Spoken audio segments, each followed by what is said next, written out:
Baik, Assalamualaikum warahmatullahi taala wabarakatuh. Selamat datang lagi ke channel saya.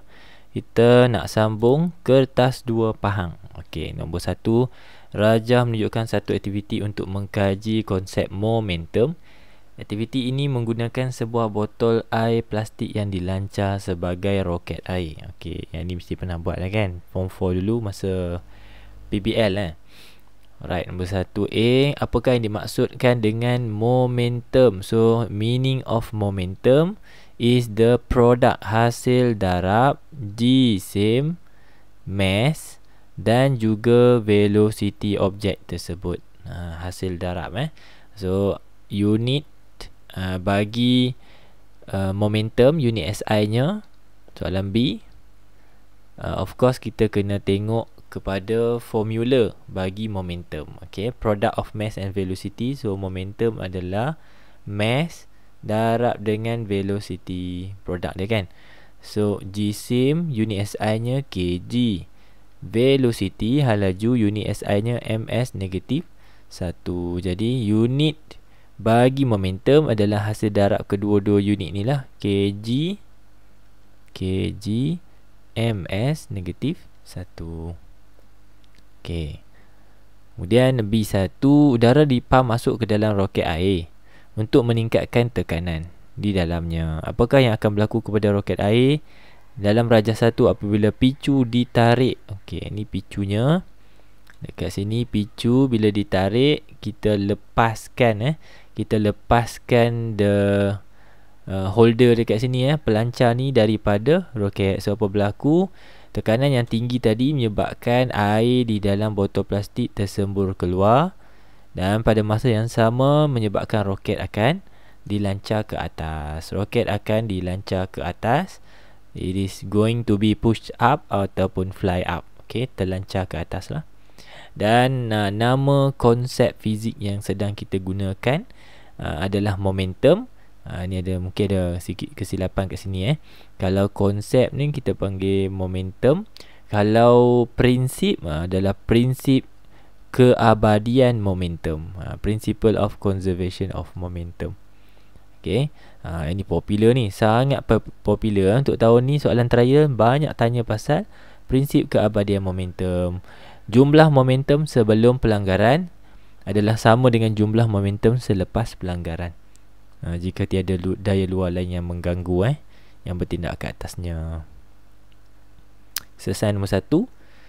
Nombor 2, Rajah menunjukkan eksperimen yang digunakan untuk menunjukkan kesan fotoelektrik. Okey, kesan fotoelektrik ni masa form 5 kuantum punya tajuk. Okey, kalau kita tengok Rajah, ada cahaya yang dipancarkan ke atas satu permukaan logam. Dia ada logam kat sini ni. Logam tu, which is this one. Sorry this one. Okay, logamnya. Dan sebaik saja cahaya tersebut jatuh ke atas permukaan logam, kalau cukup syaratnya, saya sebut dalam bentuk syarat cukup syaratnya, maka elektron akan terbebas, atau dipanggil fotoelektron terbebas, dan akan tertarik kepada anode untuk complete the circuit. Bila circuit ni dah complete, arus akan mengalir dan menyebabkan microammeter di sini memberi bacaan. Bacaan arus lah. Alright, tu secara ringkas dia. Apa syarat dia tadi tu? Kejap lagi kita tengok. Kena ni. Cerita terus lah. Cahaya yang kita pancarkan mesti ada frekuensi, yang mana frekuensi itu mesti sekurang-kurangnya sama atau lebih dengan frekuensi ambang. Frekuensi ambang ni yang mana pula? Frekuensi ambang adalah frekuensi milik metal. Setiap metal dia ada minimum frekuensi. Minimum frekuensi supaya berlaku kesan photoelectric effect, iaitu berlaku pembebasan elektron. Senang cerita macam ni. Cahaya mesti ada satu frekuensi. Frekuensi tu mesti sekurang-kurangnya sama atau lebih dengan threshold frekuensi. Frekuensi ambang. Siapa punya? Permukaan logam punya. Setiap logam dia ada F0 yang berbeza-beza. Dia ada frekuensi ambang yang berbeza-beza. So kalau lebih, keluar elektron. Kalau kurang, tak keluar elektron. Fotoelektron. Okay. So secara amnya, Apakah maksud fotoelektrik?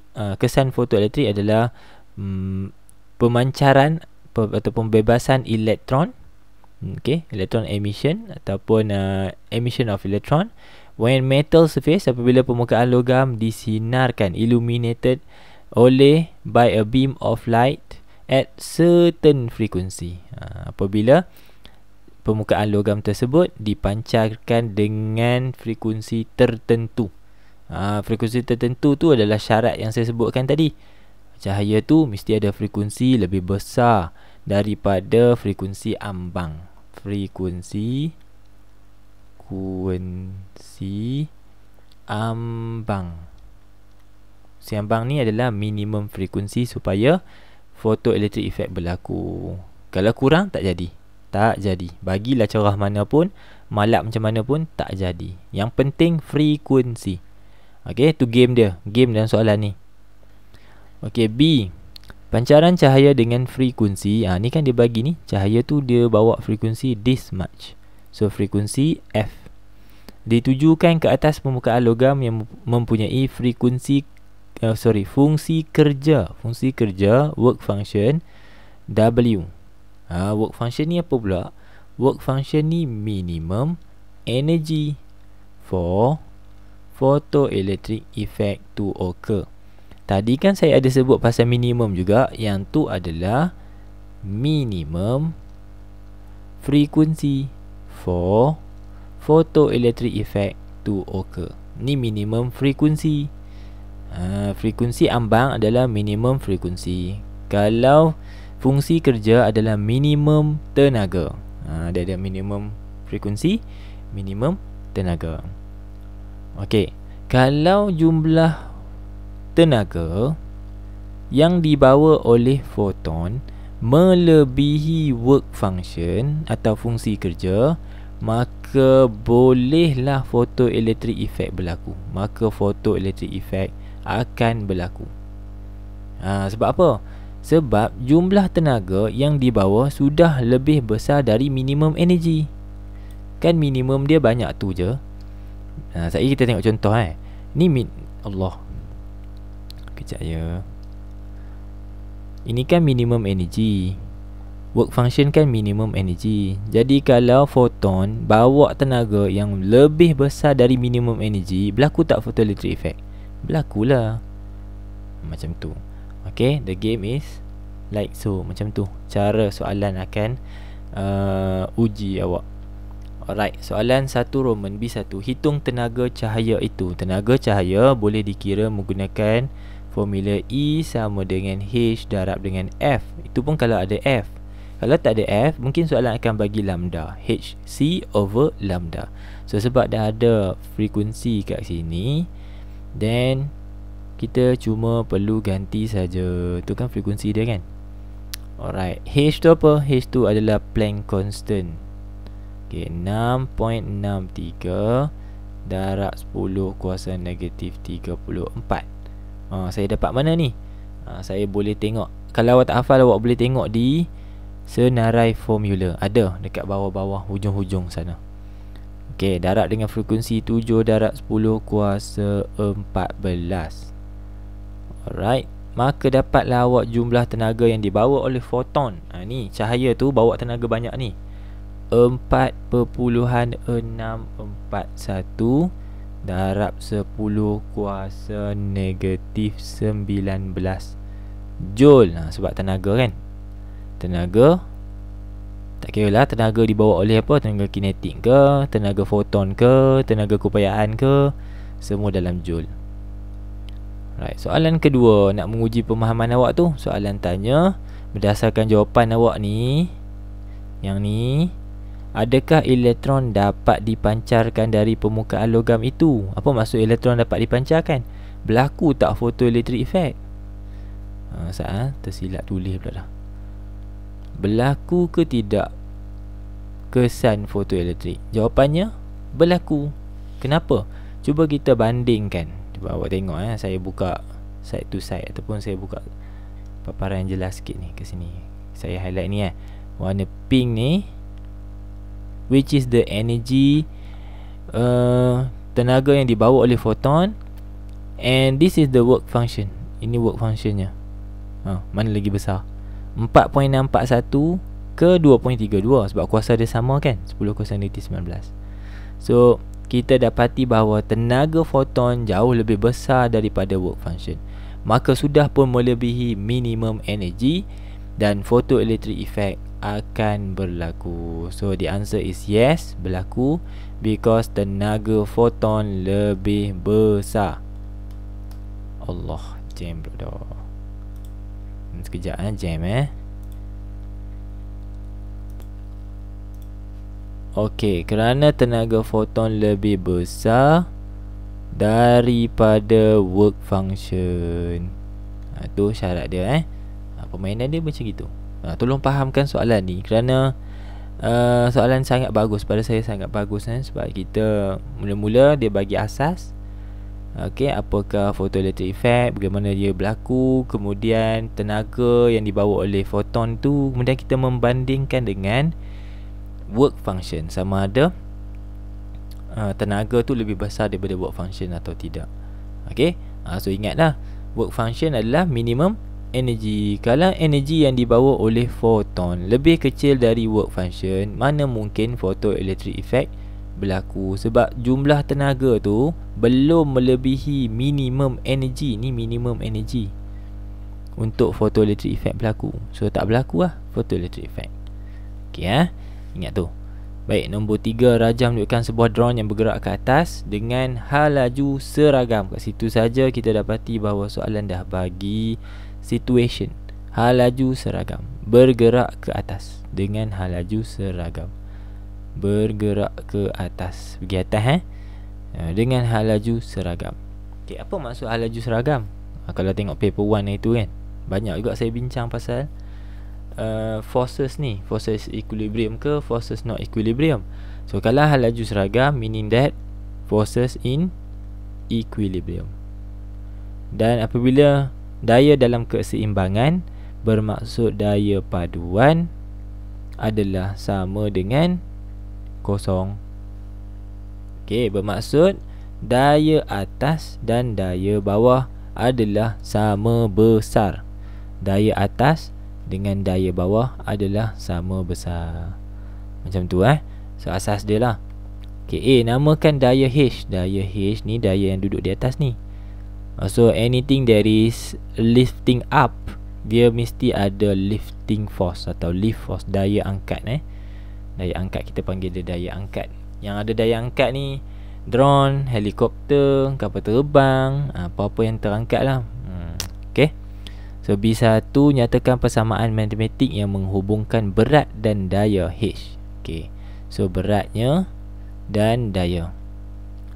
Okey, disebabkan objek berada dalam hal laju seragam, maka daya paduan sama dengan kosong. Bermaksud kalau tolak dua-dua tu dapat kosong. So this is the equation. H tolak dengan weight sama dengan kosong Newton. Saya tak tulis W sebab soalan tak bagi simbol W. Soalan hanya bagi weight sahaja. Saya tak sure lah boleh tukar kepada W ke tak. So saya tulis dengan perkataan weight. So force ni dia bagi simbol H.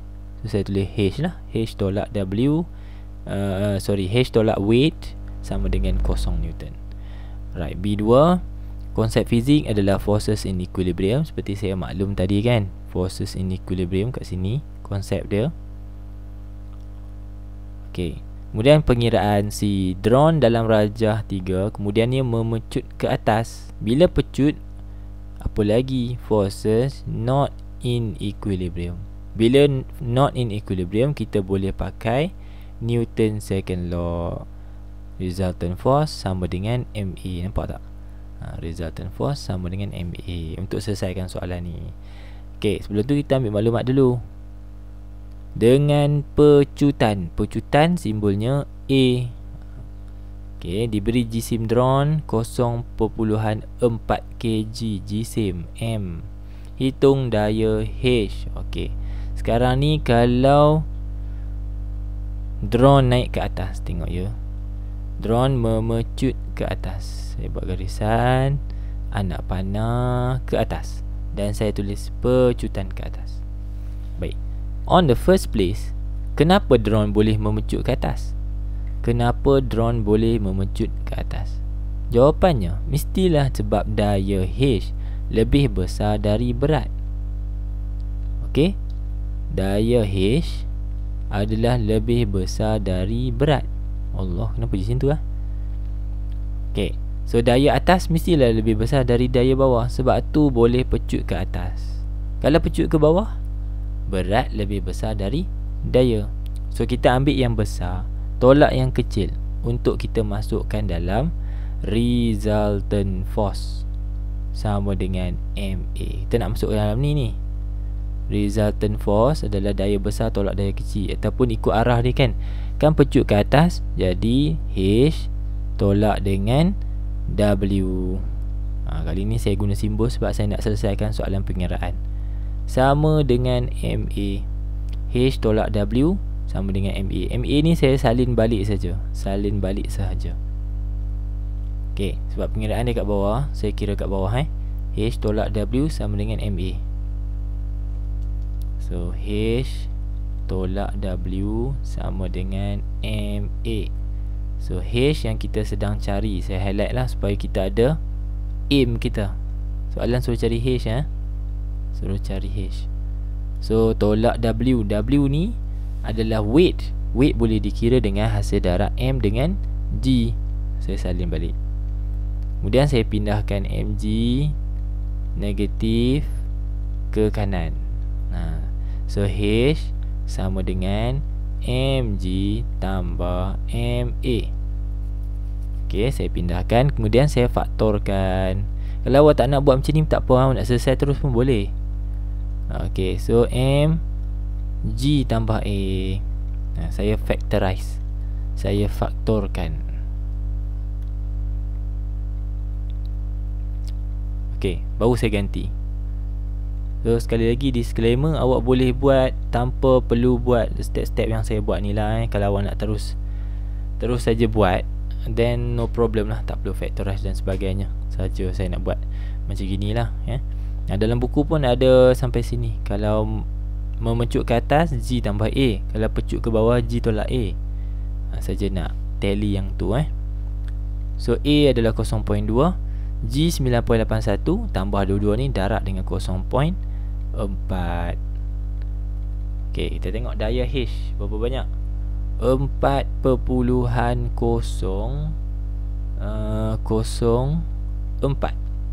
Newton. Kenapa Newton cikgu? Kan ke yang ni daya angkat mestilah Newton. Okey, daya dalam Newton. Dalam SPM, pastikan jawapan awak lepas mestilah minimum 3 decimal places. Lepas titik perpuluhan tu ada 3 nombor lah, senang cerita. 3 nombor minimum. Tu minimum Kalau dia panjang, kalau jawapan awak tu ada 4.000075886, ada nombor-nombor yang bererti kan. 4.222222, ambil 3 nombor minimum. Okey, make sure yang ni pun 3 nombor saya ambil. Tengok jawapan saya yang lain. Ni pun 3 nombor. Lepas titik puluhan ambil 3 nombor, 3 decimal places. Soalan nombor 1 ada tak? Tak ada. 1 tak ada pengiraan. Okay. So bukan new information sangat lah. Saya mungkin tak sebutkan pasal 3 decimal places. Tak pernah sebut Saya rasa macam tak pernah aku. Mungkin dalam kelas pernah sebut lah. Kalau dalam video saya rasa saya tak pernah sebut. So minimum 3. Nak tulis penuh-penuh pun boleh, nak tulis semua yang dalam kalkulator pun boleh. Minimum 3. Alright. Nombor 4, rajam menunjukkan sebuah penggoreng elektrik air fryer dengan power rating. Ni dia bagi power ratingnya 240 1100 watt. Kita label kejap apa benda sebenarnya power rating ni. Power rating ni dia bagi awak voltan ataupun beza keupayaan, bersama-sama dengan kuasa power. Tu power. Alright, ni power rating dia label. Apa maksud? Soalan tanya, apakah maksud 240 volt, 1100 watt? Okay, pertama caranya macam video-video yang lepas saya bagi tahu, kita kena convert kuasa ni kepada bentuk tenaga per saat, iaitu this air fryer dihasilkan 1100 joule. Yang ni kan kita convert dia jadi nombor yang sama tapi joule per second. Okay, energy. So it produce 1100 joules of energy per second. Macam tu. Syaratnya untuk hasilkan tenaga banyak ni mesti sambung kepada banyak ni.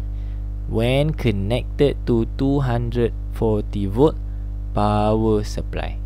Kalau dapat kurang, tenaga yang dihasilkan dalam 1 saat juga berkurang. Simple je. Kita ambil nombor yang sama, kita tukar term dia dalam bentuk tenaga, energy per second, which is equivalent to power. Power lah tu. Energy per second is power.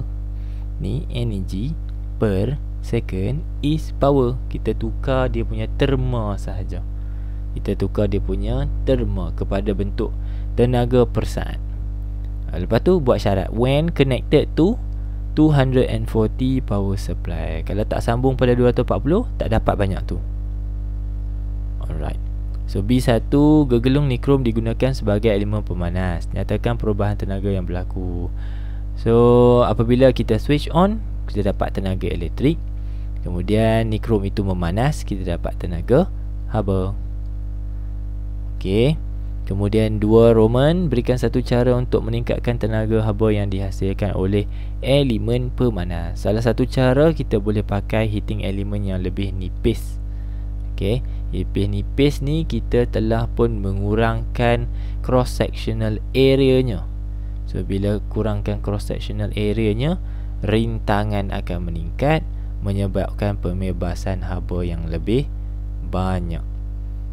Dekat mana formula dia tu? Formula resistance, rho L over A.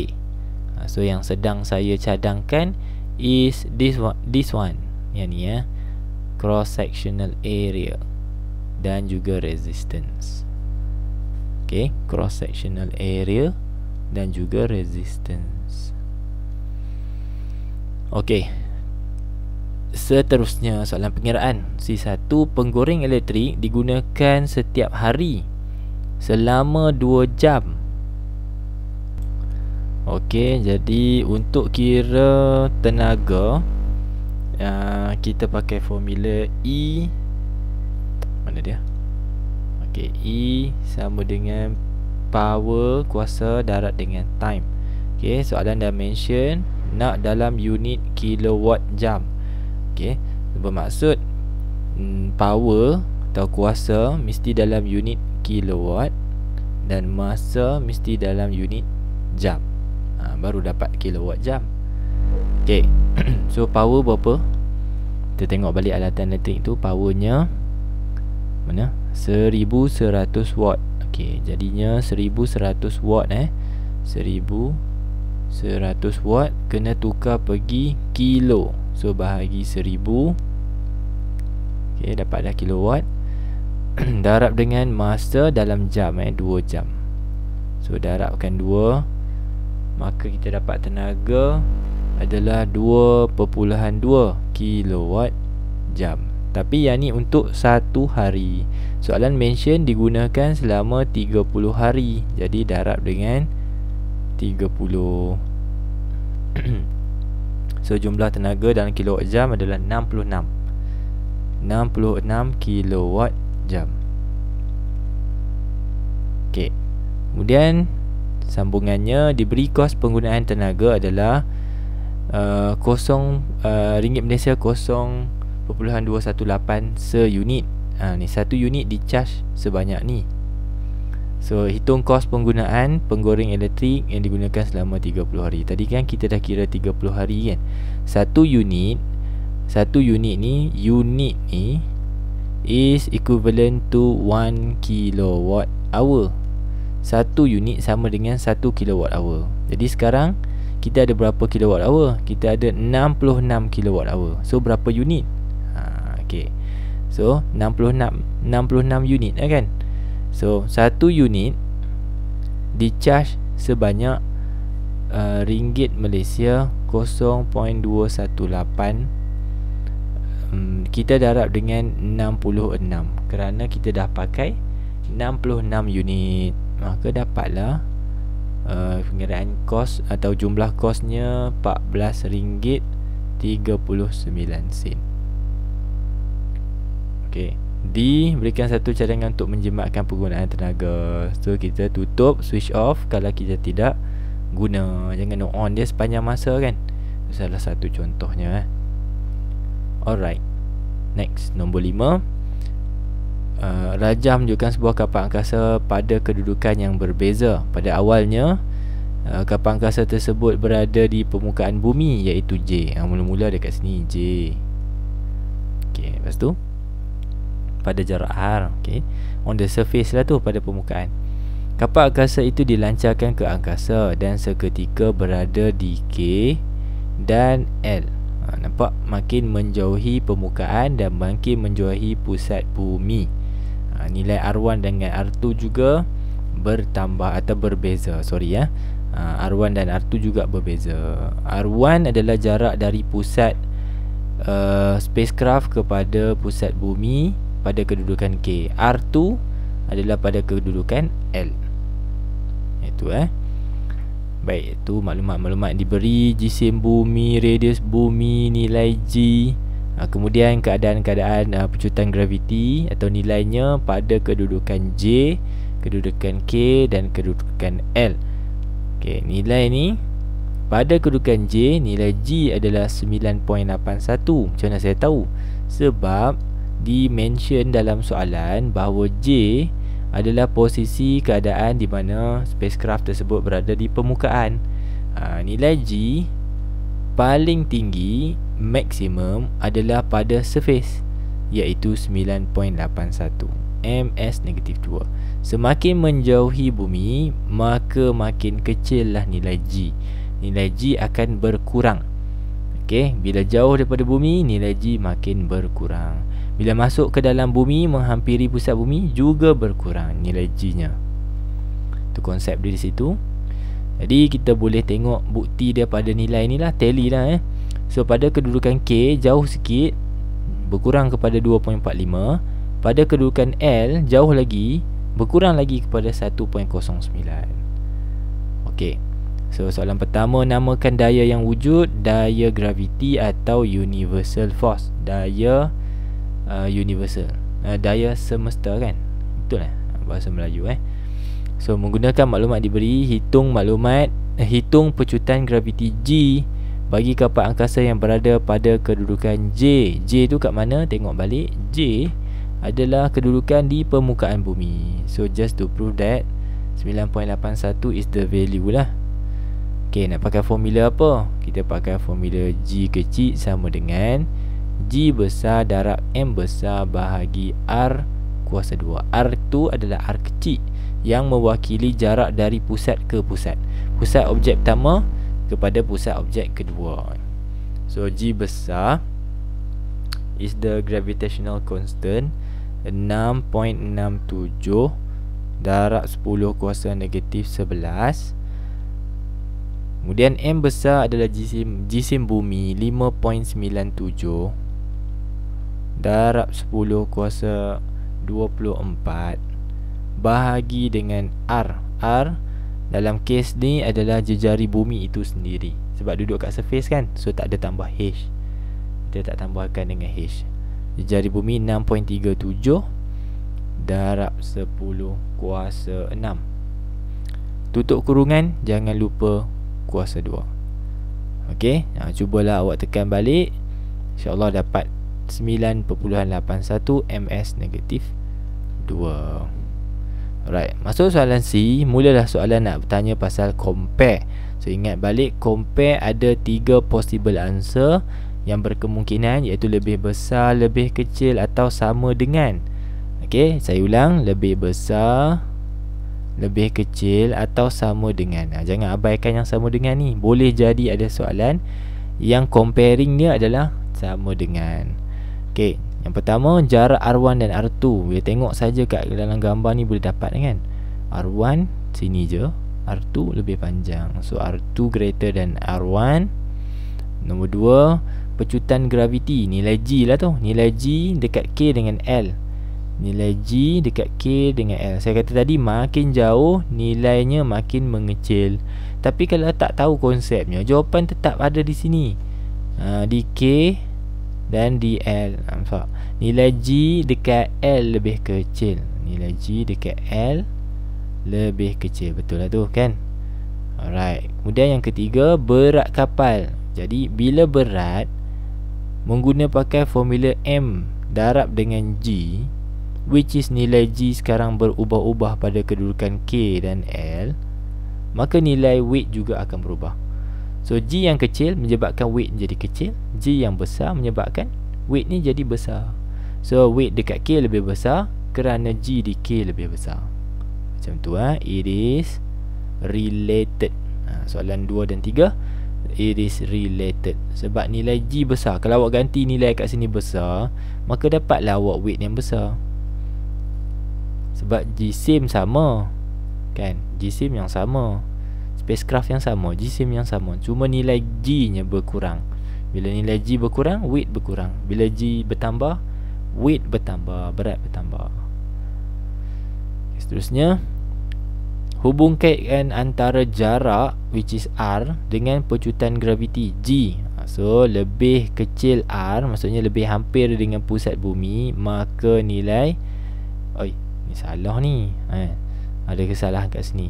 So the greater betul lah. The greater the R, lebih jauh nilai R nya daripada pusat bumi, maka nilai G menjadi semakin kecil. Betul. Seperti mana saya maklum tadi, kalau objek tu berada jauh, maka G dia makin lama makin kecil. Jauh di situ bermaksud nilai R dia panjang. Okey.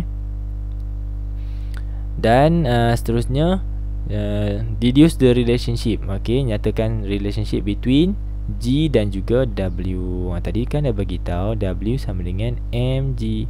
Kalau G besar, maka W juga besar. The greater the G, the greater the weight. Okey. Kemudian E, sebuah kapal angkasa lain mempunyai jisim 2 kali ganda. Jisim 2 kali ganda lebih tinggi dari kapal angkasa sebelumnya, sedang berada di K. Ramalkan pecutan graviti kapal angkasa itu di K. Okey, ramalkan pecutan graviti, ramalkan nilai G. Okey. G ni, nilai G mengikut formula is G besar darab M besar bahagi R square, and it have nothing to do dengan jisim objek itu. Soalan ni kata kapal angkasa lain tu jisim dia 2 kali ganda. It doesn't matter. Tak penting jisim dia 2 kali ganda ke 10 kali ganda ke, tak penting dan tidak menyebabkan nilai G berubah, kerana G hanya bergantung kepada faktor-faktor ini, which is tidak lain tidak bukan adalah R ini, R square atau jarak dia dari pusat bumi ke pusat kapal angkasa itu. Sebab G atas ni is a constant, pemalar. Jisim di atas ni bukan jisim kapal angkasa, ini jisim planet tu. Kalau dalam kes ni jisim bumi tu. So nothing to do, meaning that the G value will be unchanged, tidak berubah. Okay, kalau siapa yang tak nampak macam mana saya cakap ni, saya tunjuk sikit macam ni. Kapal angkasa tu dia kata jisim lebih besar kan, bukan saiz jisim lebih besar, tapi duduk dekat K juga. Ni kapal dia, tapi masih duduk dekat K, jisim dia jauh lebih besar. Sedangkan K tu, bila dia duduk jarak sama, maka nilai G dia tetap sama. Kerana G tidak bergantung kepada jisim objek, G bergantung kepada jisim bumi, nilai G gravitational constant, dan jarak di antara pusat bumi kepada pusat spacecraft tersebut. Okey, saya harap jelas. Sampai situ saja untuk part 1. InsyaAllah sampai bertemu lagi dalam part 2. Kita akan bincang nanti soalan 6 hingga 8. Terima kasih. Jumpa lagi. Bye bye. Assalamualaikum.